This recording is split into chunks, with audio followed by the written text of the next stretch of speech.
Nakinabang po ang nasa 13,163 na residente to be exact sa Dagupan City sa 3 araw na medical, surgical and dental mission na isinagawa ng lokal na pamahalaan bilang bahagi ng pagpapaigting ng serbisyong pangkalusugan sa lungsod. Isinagawa ang iba't ibang serbisyong medikal mula Enero 30 hanggang Pebrero 1 kahapon po ay nung linggo.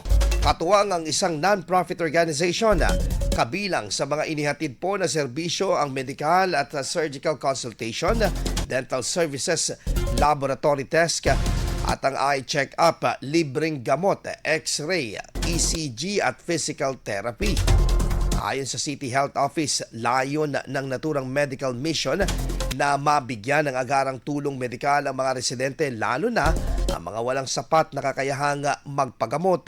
Kaugnay nito, isinagawa naman ang isang Thanksgiving dinner sa huling araw ng misyon bilang pasasalamat sa mga volunteer workers, health workers at mga katuwang na ahensya na naging bahagi ng matagumpay na aktibidad.